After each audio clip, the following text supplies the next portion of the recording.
Hello Aquarius, this is Inspire 2016 with your weekly tarot reading for the week commencing the 22nd of May until the 29th of May 2023. The first card for you is representing, how do you feel about yourself? Your card is the Ace of Wands. This card is a sign to just go for it. This highly action-oriented card sees you feeling incredibly inspired and enthusiastic about pursuing a new idea or project that you have in mind. You are all revved up and raring to go. Use your creative energy and passion to take the first steps and get this project underway. Even if you like to have everything planned out before you begin down a certain path, the Ace of Wands is encouraging you to listen to your instincts and follow your gut. If it feels like a good idea, it probably is. So, start with a few basic actions to get things underway, and then continue to grow and develop your ideas through more complex actions later on. The important thing is that you act now, rather than spending more time planning or researching. The Ace of Wands is also indicative of a time in your life where you have a breakthrough moment and feel very inspired and motivated about a particular idea or passion. Your eyes have been opened to a whole new world and you are now very excited about the possibilities and the opportunities that are available to you. You are showing huge potential at this time and are driven by a strong, creative force. It is as if there is a latent talent within that is just bursting to get out and be fully utilized. This is also a perfect time to draw upon your imagination and to make your dreams reality. Something to keep in mind with the Ace of Wands, and any ace for that matter, is that it is but a seed that is yet to grow into something more solid or sustainable. You are being offered an opportunity here that shows great promise, but it will be up to you to make the most of it and to maximize the potential for the longer term. It is almost like the spark that is needed to fuel a huge fire, but you must work hard to build the fire up, as the spark itself is not enough to make such a large fire. The energy of the Ace of Wands can also signify a restlessness or uncertainty as to how to proceed. You may have energy and passion but not yet have a clear outlet for its expression. All of these wonderful ideas are beginning to build up from within and you are just bursting with energy, but now you must find a way to effectively express this energy in a way that will set you up in the longer term. The second card for you is representing, what do you want most right now? Your card is the Two of Cups. This card typically points towards a relationship that is based on mutual attraction and romantic inclinations. It reflects the clear, nurturing, supportive and heartfelt exchange of emotions that is the gift of a romantic relationship. The Two of Cups represents love that is nurturing, creative, clearly focused, inspirational and equally fulfilling. In a reading, this is often a beautiful start to a new romance in which you will experience understanding, harmony, and deep love between two souls. The seed has blossomed into a tree of appreciation. Kindness and thoughtfulness will bind your two hearts together with the feeling of being simultaneously very special to one another. In some cases, the Two of Cups can refer to marriage, proposals, and engagements, particularly as this card portrays what looks like a wedding or hand fasting. It is a reflection of commitment between two individuals, to say that they will go through life together, always considerate of each other's needs and wishes. Outside of love, the Two of Cups reflects a partnership of sorts, be it a business partnership, friendship, or even a relationship between a person and their pet. On first glance, the Two of Cups shares a similar message to the Lovers. However, the energy of the Two of Cups is slightly weaker than the Lovers card. Whereas the Lovers is the reunion of two complete beings, the Two of Cups is a less mature union that, stable as it may seem, does have the potential to come undone over a longer period of time. So, while the union is strong now, it is not clear whether the relationship shown by the Two of Cups can stand the test of time. Only the two people involved can decide that. Despite the focus on the two beings shown on this card, the Two of Cups also points to what is happening within the individual. To be truly loved, deeply treasured, and valued highly by others, you must first and foremost strive to create those feelings for yourself. That is, when you work toward loving yourself, you hold your inner spirit in high regard, treating it with deference and deep respect. When you see yourself in this positive light, other people cannot help but respond to your personal sense of value in an equally positive manner. The third card for you is representing your fears. Your card is the Nine of Wands. This card suggests that you may be hesitant to make a long-term commitment. You may be feeling as if life is all work and no play, and you may feel overcome by responsibilities or a lack of support from those around you. You may also be lacking the necessary resources, such as finances, skills, or time, in order to deal with the challenges head-on. As such, you are hesitant to make any commitments in fear that your responsibilities will become all too much. You may also be more inclined to be a little on edge and on the defensive. The boundaries you have set around yourself are now becoming your cage, locking you into your old habits and behaviors. Be careful of dwelling on past frustrations and grievances. Just try to let go. The Nine of Wands asks you to be mindful not to make assumptions or hasty judgments. Lighten up a little and return to the Eight of Wands, where you take life as it comes in all its various forms. Go with the flow and release yourself of the pressures you are feeling. A holiday or a break might do you some good, where you can re-energize and rejuvenate yourself. Sometimes, the Nine of Wands can indicate extreme paranoia or even schizophrenia.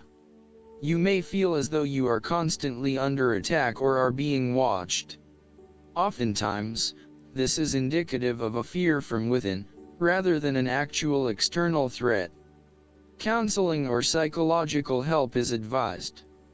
The fourth card for you is representing what is going for you. Your card is the Six of Swords. This card shows that you will need to make a regretful transition, as a likely result of the decisions you make. You know that in order to move forward, you must leave something important behind, and while you do this with some regret, you know that in the long term it is the best option for you. There are times when you will be forced to let go of something to which you have been attached, and the process of letting go is often quite challenging. However, the sadness of your loss will soon be replaced by greater clarity, bringing about a renewed acceptance of change.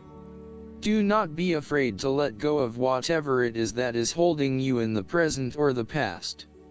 Instead, look to your future and choose the best option that has the greatest long-term potential. There are going to be some hard decisions and some compromises that you will need to make, but this is ultimately a rite of passage that will take you into a new phase of your life. You need to realize that you are now headed towards a much better position in life. You have endured, or are currently enduring, a difficult life transition, but as a result, you will be more able to deal with what may come. Do not dwell on the past or what you have left behind. Instead, use this as an opportunity for changing your beliefs about yourself, moving away from whom you used to be and towards whom you really want to be. Sometimes the only way to solve life's problems is to leave them behind you and go somewhere new to start over. While it may feel as though you are giving up or being a coward, escape is often the only approach left when all others have failed. The important thing now is that you chart a new course that will lead to greater happiness and joy. The Six of Swords also shows the need to draw upon a state of mental clarity, logic, and objectivity in order to examine where you have been and where you are going. This mental clarity will also serve to smooth the way ahead, and make the passage from negative to positive as peaceful as possible. You can use your intuition to guide you through easy situations and call upon your impartial and analytical nature when it is needed for a more complex decision. The fifth card for you is representing what is going against you. Your card is the Six of Pentacles. This card suggests that you may have lent money to a friend or given someone a favor, but, in this instance, do not expect the money to be repaid or the favor to be returned. Or, you may expect it to be repaid but it never is. With this in mind, be careful about who you lend your money to, especially if you yourself are in financial trouble. While a generous spirit is a wonderful quality, you need to ensure that you are able to support yourself whilst helping others. You may have a tendency to spend or give away more than you can afford to. Be careful with the amount of debt that you get into. It is possible with the Six of Pentacles that you are getting in over your head, and it will soon come back to bite you in excessive interest rates or personal threats if you are unable to pay it back in time. Be wary, too, of get-rich-quick schemes that are more likely to leave you with a hole in your pocket than a pile of cash. The Six of Pentacles sometimes reflects the selfish side of charity. In some cases, people give to others not for the benefit of the other but for the benefit of themselves. Be careful that you are not trying to prove to others that you are generous because you can give to the poor or the needy. Aim to give selflessly rather than selfishly. In a relationship reading, the Six of Pentacles suggests that one partner is doing a lot of the taking but not a lot of the giving, thus creating an inequality in the relationship. You need to be careful that your generous spirit is not being taken advantage of and that you are not always the one making compromises for your partner's benefit. The last card for you is representing the likely outcome that you may have. Your card is the Four of Swords. This card shows a period of rest and recovery after a time of challenge, with the promise that, once recovered, you can and will return to the challenge. In the meantime, the Four of Swords provides a new challenge, to stay silent and inactive. This is the time to build up your mental strength. Meditate and spend time in a calm atmosphere. You need to replenish your strength and spend time in spiritual thinking. You need to rest and relax. The Four of Swords is a reminder that after every crisis and before every new challenge, there is always a time of relaxation and contemplation. Constant stress and tension will break even the hardest and most resilient of people, but brief periods of rest enable you to refresh your energy, concentration, and focus, ready for the next challenge. These rests should be used wisely, to heal the body and ready the mind. The Four of Swords is also a sign that you can stop worrying, put down your defenses and take a breather from the chaos around you. For the moment there is a truce and you can catch your breath without being attacked again. However, bear in mind that a truce and peace are not the same thing. The Four of Swords is a guarantee that challenges will return to your life as soon as you are ready to face them, so make the most of the stillness and quiet you have earned, but never lose sight of the fact that the battle is not yet over, and that there is still work to be done. This card suggests that now is the time to rest from some difficult times, perhaps the trauma of breakup or departure, relationship, or family problems, financial and health worries, stress, and conflict. Take a break. This is also not the time to make decisions, particularly when you are at your most vulnerable. Last but not least, the guidance card for you is the Life Experience. You drew this card because a recent event has been a wake-up call for you to make some life changes. This may be a new revelation or something you've known but have been procrastinating about. Now you've realized that this situation can't be ignored and action is necessary. This is a moment both of freedom and awakening. The way you see yourself and the world has forever changed, bringing you growth and encouraging you to spread your wings. Allow these new insights to motivate you to embrace the path of your heart's true desires and intuition. Additional meanings of this card: liberation, suddenly seeing the truth, rapid, inevitable change, time running out. Archangel Chamuel can help you find whatever you're seeking, including right relationships and a divinely guided career. Call upon I hope that you enjoy and everything, and if you like the reading, just please click subscribe and you will get the instant notifications every time we publish a new video right to your YouTube. Thanks.